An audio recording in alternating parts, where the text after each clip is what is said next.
Et bonjour tout le monde!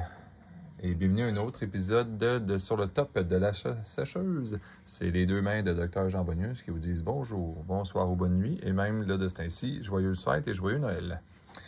Donc, un petit épisode de Noël, le fun aujourd'hui.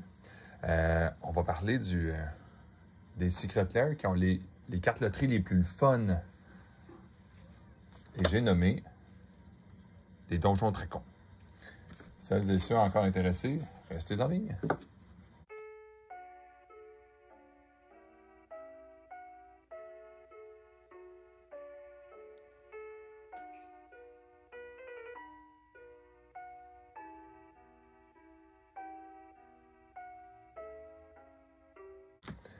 Bon, merci d'avoir patienté. Fait que sans plus attendre, j'en avouerai pas des millions passant aujourd'hui, hein. Mais je tenais à le spécifier parce que, j'avais oublié qu'il traînait encore, puis ça, j'ai pas grand intérêt à les laisser sceller. J'en voulais plus un peu pour ma collection, des cartes déballées.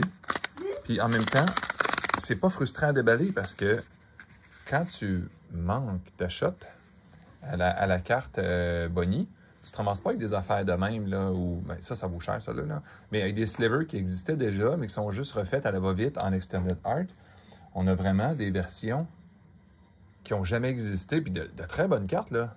Il ne faut pas deviner qu'à un moment donné, ça baisserait de prix, ça, là, j'imagine, là. Mais c'est ça qui est le fun. On se ramasse vraiment avec des cartes avec des arts qui n'ont jamais existé. Ça, c'est une bonne direction à aller. Surtout si on est chanceux. Celles et ceux qui ne le savent pas, là.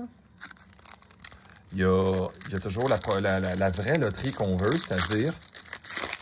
Je vous laisse 2 secondes réfléchir, là.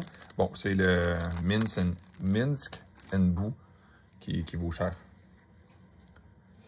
Fait que, évidemment, encore une fois, ça c'est le genre de layer que c'est à peu près le dessin qui vaut cher. Même c'est uniquement le dessin qui vaut cher, là. Parce que les cartes en soi, c'est pas des cartes qui valent particulièrement cher.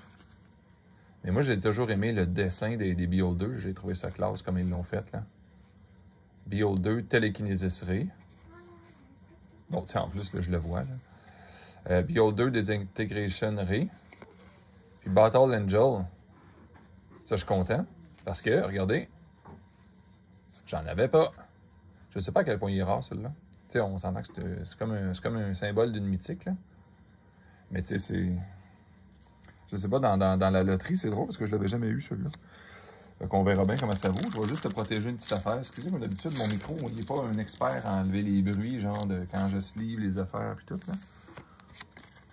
Mais ça fait du bien à mon cœur de savoir que j'en aurai un autre de différent encore. Ça va continuer ma collection. Puis pour ceux qui keep track de ça, c'est dans le BO2 numéro 2, pas le 1. Fait que là, j'en ouvre un autre quand même. Tu sais, je veux dire, c'est pas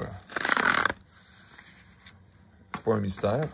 Ceux-là sont pas choquants non plus à garder. Et celles et ceux qui gardent ça scellé chez eux, c'est pas grave non plus, là. C'est juste une petite enveloppe dans le fond, là. Mais moi, j'en garde ceux que je veux jamais ouvrir, puis ça sert pas à grand-chose. Dans le fond, c'est ceux que la carte est...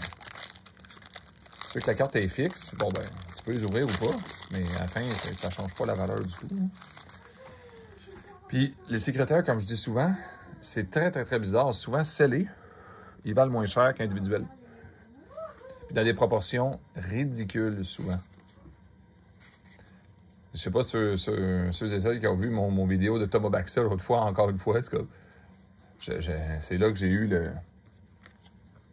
le sliver qui vaut 50$. Mais, tu sais, il valait pas ça, là, mon sliver, originalement. Le Thomas Baxter, c'est toujours pas pire. C'est le secrétaire ne coûte rien. Même si c'est pas... druide offre n'importe quoi. Ah ben, tiens, un doublon. C'est ça, là, on commence les doubles. Là. Effectivement, ça ne pouvait pas toujours être de la qualité. Ça, je pense pas que ça en soit un très bon. L'archiviste, j'aurais aimé ça d'en avoir 4.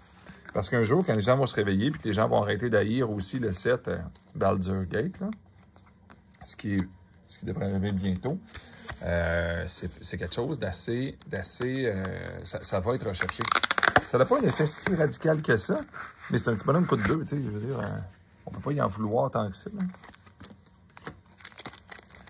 Peut-être que s'il avait été juste un petit peu moins fort, un qui aurait coûté 1, peut-être que ça aurait été épouvantable, parce qu'en moderne, le monde aurait fait show auto 1, puis si t'es le premier joueur puis que l'autre fait ça, ben toi, tu en profites tout de suite puis tu capitalises là-dessus.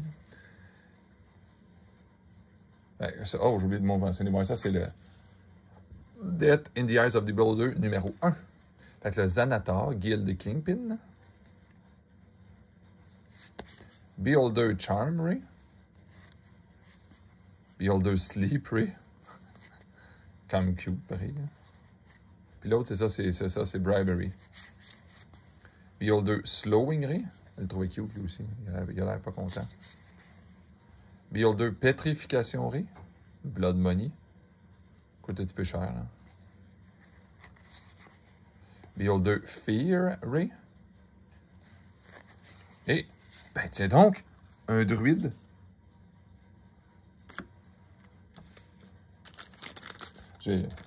Ça confirme, c'est lui qui est commun un peu, je pense. C'est sûrement pas l'Angel of Tyr, Battle Angel de tantôt, là. Lui ici. Bon, ben écoute, dernière chance pour pogner notre Minsc Enbu que j'ai pas, parce que je pense que ça date. Je pensais pas que ça existait, ça.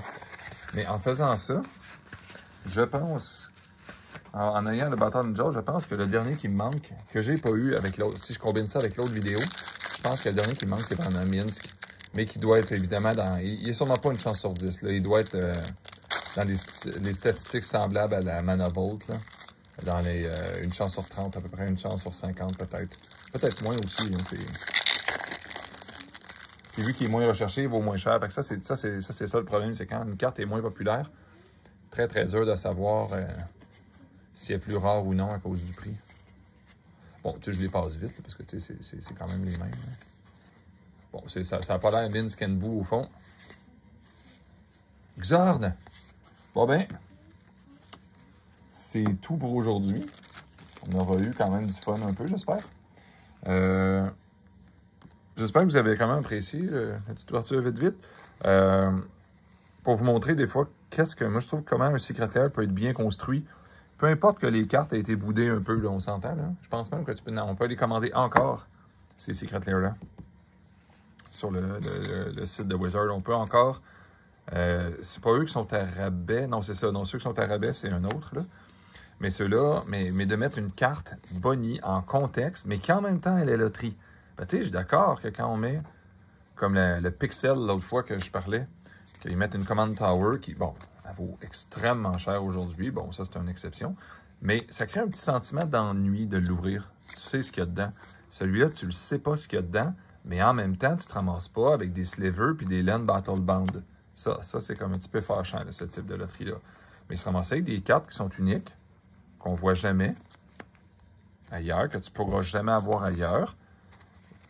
Tu sais, c'est des petits indices que je dis des fois, là. Ça n'est pas vendu tant que ça, là, des secrétaires Donjon Dragon. Ils étirent encore sur le site parce qu'ils veulent les passer, là. Mais quand ils n'existeront plus, il y en a beaucoup qui vont dire « Ouais, mais on fait comment pour avoir ça? » Puis ils ne sauront pas. Ben, ou ils vont trouver sur Internet comment le faire. Mais ça va être le genre de choses qui risquent d'être relativement recherchées. Si en plus, ça peut être combiné avec une demande soutenue de la carte, évidemment. C'est toujours une combinaison de deux facteurs. Donc en attendant, je vous souhaite de joyeuses fêtes. Joyeux Noël à vous et votre famille.